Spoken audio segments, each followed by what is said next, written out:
दोस्तों, आज मैं आपको खुशवंत सिंह का नावल ट्रेन टू पाकिस्तान की कहानी सुनाने जा रहा हूँ। ये कहानी है 1947 की, जब हिंदुस्तान के टुकड़े हो गए थे और पाकिस्तान नाम का देश वजूद में आया। सिखों और हिंदुओं को पाकिस्तान से ज़बरदस्ती भेजा जा रहा था और हिंदुस्तान के मुसलमान भी पाकिस्तान जाने के लिए मजबूर थे। और इसी अफरा तफरी के बीच कत्ले आम भी होना शुरू हो गए थे। सड़कों पर मासूमों का खून, खून से लथपथ बहती नदियाँ और ट्रेन में खचाखच भरी लाशें भुलाए नहीं भूली जाती। पाकिस्तान की खबर सुनते ही लगभग 1 करोड़ लोग सालों से रह रहे अपने घर, मोहल्ला, दुकानों को छोड़कर भागे। पता नहीं था कि क्या अंजाम होगा, बस बिना कुछ सोचे समझे भागे। और 1 हफ्ते के अंदर ही लगभग 10 लाख मासूम लोगों का खून बह चुका था। इसी बीच हिंदुस्तान का एक छोटा सा गांव था मनु माजरा। मनु माजरा एक फिक्शनल टाउन है, काल्पनिक गांव है। हालांकि पूरे देश में दंगे हो रहे थे, अफरा तफरी का माहौल था, खून खराबा हो रहा था। लेकिन मनु माजरा में आकर ऐसा लग ही नहीं रहा था कि कोई बड़ी बात हुई हो। गांव में हिंदू, मुस्लिम, सिख, ईसाई सभी बड़े प्यार से रह रहे थे। सभी लोग एक दूसरे के ऊपर डिपेंडेंट थे। लेकिन तभी मनु माजरा में एक हिंदू लाला राम लाल का मर्डर हो जाता है। लाला रामलाल हिंदू था और मनु माजरा में मनी लेंडर था, पैसा उधार देता था। लाला रामलाल को मल्ली नाम के एक डाकू ने मारा था। मर्डर का सुनकर गांव में पुलिस आई छानबीन करने के लिए, लेकिन पुलिस ने मल्ली और उसके साथियों को गिरफ्तार नहीं किया, बल्कि जग्गा सिंह और इकबाल सिंह को गिरफ्तार कर लिया। जग्गा सिंह और इकबाल सिंह बेकसूर हैं, लेकिन पुलिस ने इन दोनों को गिरफ्तार कर लिया। जग्गा सिंह इस कहानी का हीरो है, एक लंबा चौड़ा हट्टा कट्टा आदमी जिसकी रेपुटेशन तो बहुत ज़्यादा ख़राब है, लेकिन दिल का बड़ा अच्छा इंसान है, बड़ा नेक इंसान है। जग्गा सिंह नूरन नाम की एक मुसलमान लड़की से बेपनाह मोहब्बत करता है। नूरन गांव की इमाम की बेटी है। दूसरी तरफ पुलिस ने गिरफ्तार किया था इकबाल सिंह को। इकबाल सिंह तो बेचारा सोशल वर्कर था, दिल्ली से अभी अभी मनु माजरा में आया था।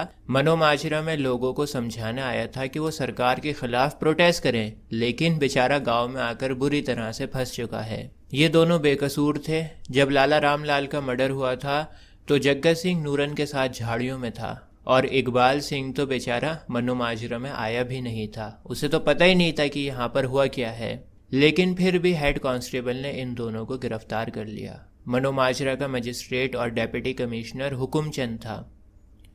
हुकुमचंद थोड़ा सा करप्ट इंसान था और हुकुमचंद ने सब इंस्पेक्टर से कहा कि फ़िलहाल जग्गा सिंह और इकबाल सिंह को कस्टडी में रखो।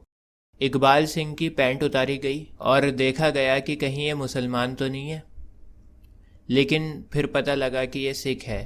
हुकुमचंद ने ऑर्डर दिया कि इकबाल सिंह का नाम मोहम्मद इकबाल रखो और मोहम्मद इकबाल का अरेस्ट वारंट निकालो और लाला रामलाल के असली कातिलों को ढूंढो।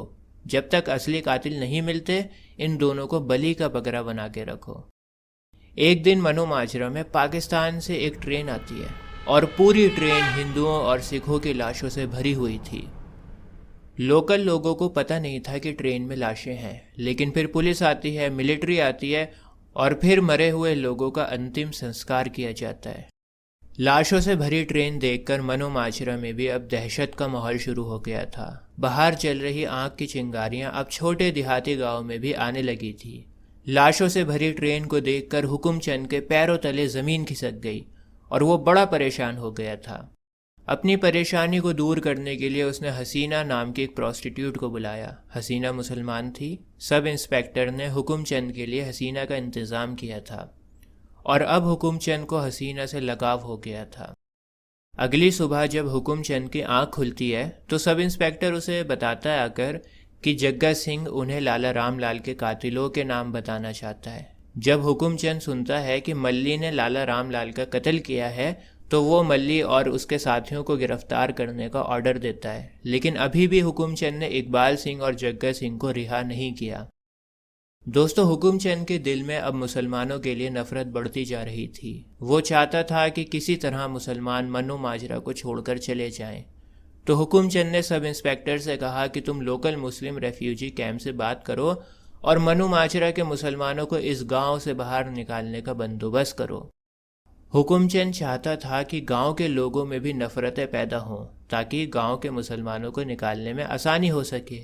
जब आपस में दरारें पैदा होंगी तभी तो मुसलमानों को आसानी से निकाला जा सकेगा।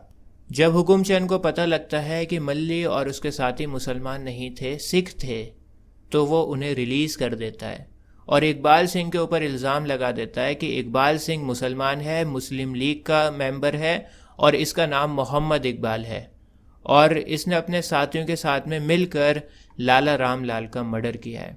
हुकुमचंद इसलिए ऐसा करना चाहता है, वो दिखाना चाहता है गांव के लोगों को कि एक मुसलमान ने हिंदू का कत्ल किया है।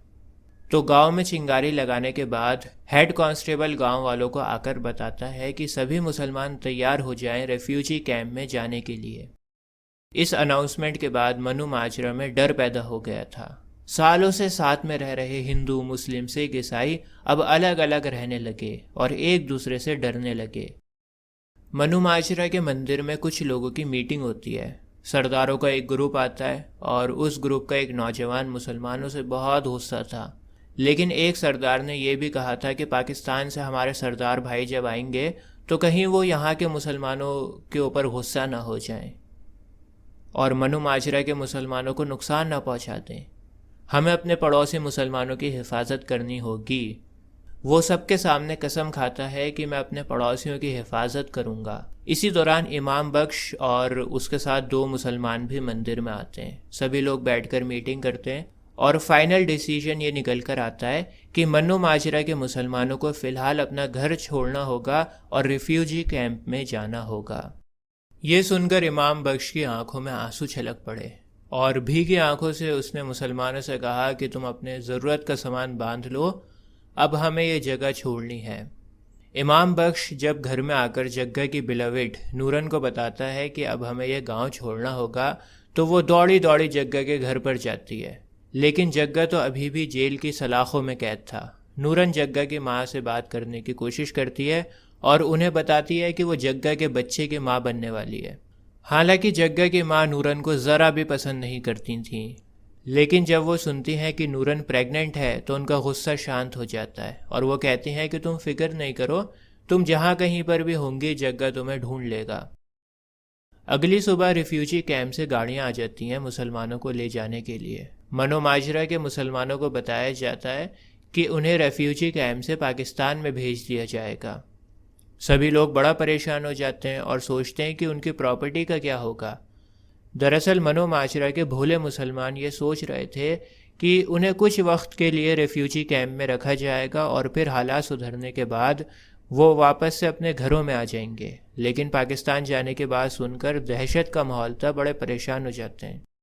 कमांडिंग ऑफिसर सख्त लहजे में कहता है कि तुम्हारे पास सिर्फ 10 मिनट का टाइम है, अपना सामान ले लो, जो लेना है लो और सबको अलविदा कह दो।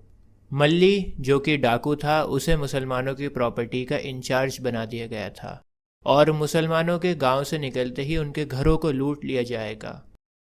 उस दिन सुतलेज रिवर का पानी भी जोश मार रहा था। पानी बढ़ता जा रहा था और पूरे गांव का ध्यान सुतलेज रिवर के ऊपर था। एक पहरेदार वहां पर बिठा दिया गया था ताकि अगर बाढ़ का खतरा हो तो सभी लोग सावधान हो जाएं। इसी दौरान मनु माजरा में पाकिस्तान से एक और ट्रेन आती है और इस बार भी उस ट्रेन से कोई भी बाहर नहीं निकला। अभी ट्रेन आकर रुकी ही थी कि सुतलेज रिवर के पानी के साथ साथ इंसानों के कपड़े बहने शुरू हो गए। सुबह हुई तो देखा कि नदी में आदमियों, औरतों और बच्चों की लाशें तैर रही थीं। जाहिर था कि इन लोगों को पाकिस्तान में मारा गया और फिर नदी में बहा दिया गया और फिर उनका मुर्दा जिस्म तैरते हुए हिंदुस्तान आ गया। एक तरफ लाशों से भरी ट्रेन खड़ी थी और दूसरी तरफ पानी में तैर रहे मुर्दा जिस्म। मनु माजरा में अब पूरी तरह से दहशत का माहौल बन चुका था।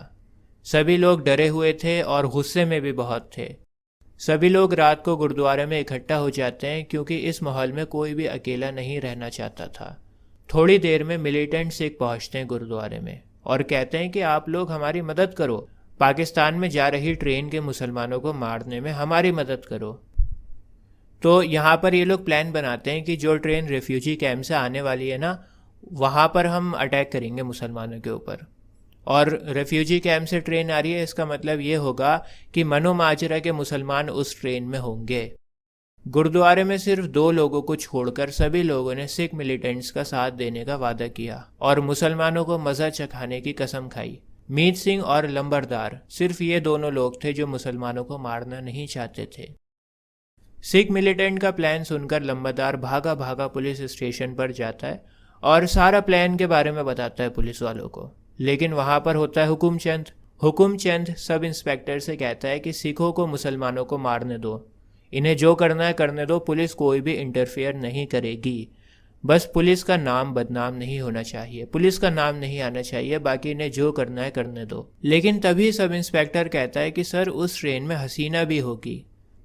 हसीना हुकुमचंद की बेटी की उम्र की प्रॉस्टिट्यूट थी और हुकुमचंद का दिल लगने लगा था उससे।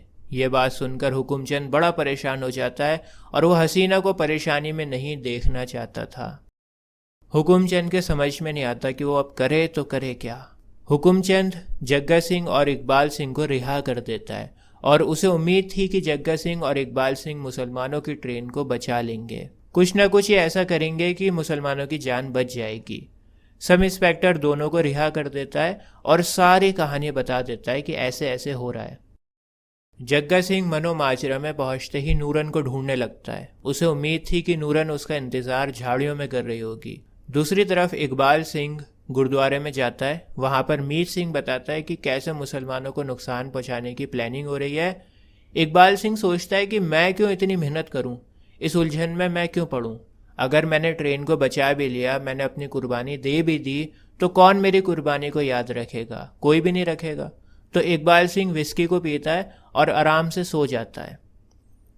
इसी दौरान जग्गा सिंह भागा भागा गुरुद्वारे में आता है। वहां पर वो दुआ मांगता है और मीत सिंह से कहता है कि जब इकबाल उठ जाए ना तो उसे मेरा अलविदा कहना, मैं जा रहा हूँ। दूसरी तरफ हुकुमचंद बड़ा परेशान हो रहा था हसीना के लिए। वो जानता था कि पार्टीशन की वजह से लोगों की कितनी बुरी हालत हो चुकी है और ख़ास तौर से महिलाओं की। वो हसीना को तड़पते हुए नहीं देखना चाहता था। काश काश हसीना मेरे पास में ही रुक जाती, काश। जैसे ही मनो माजरा में ट्रेन पहुंचने की आवाज़ सुनाई देने लगती है तो हुकुमचंद रोने लगता है और गिड़गिड़ाता हुआ दुआ मांगने लगता है। दूसरी तरफ गुस्से से भरी भीड़ खड़ी हुई थी पुल के ऊपर, जो मुसलमानों को मज़ा चखाने का इंतज़ार कर रही थी। दोस्तों, मैं आपको बता दूं, सिखों ने क्या करा, एक रस्सी को बांध दिया था ताकि जब ट्रेन तेज़ी से गुजरेगी तो छत पर बैठे हुए मुसलमान उस रस्सी से टकराएंगे और फिर मर जाएंगे। तो भीड़ का ये प्लान था और भीड़ इंतज़ार कर रही थी कि ट्रेन आए और इस रस्सी से मुसलमान टकराएं और मर जाएं। लेकिन तभी वहाँ पर क्या होता है, एक लंबा चौड़ा आदमी उस रस्सी के पास में चढ़ता है और वो आदमी उस रस्सी को काटने लगता है। वो आदमी और कोई नहीं, जग्गा सिंह था। जग्गा सिंह अपनी किरपान को निकालता है। किरपान एक छोटा सा चाकू होता है, आपने सरदारों के पास में रखा हुआ देखा होगा। तो जग्गा सिंह चाकू निकालता है और उस रस्सी को काटने लगता है।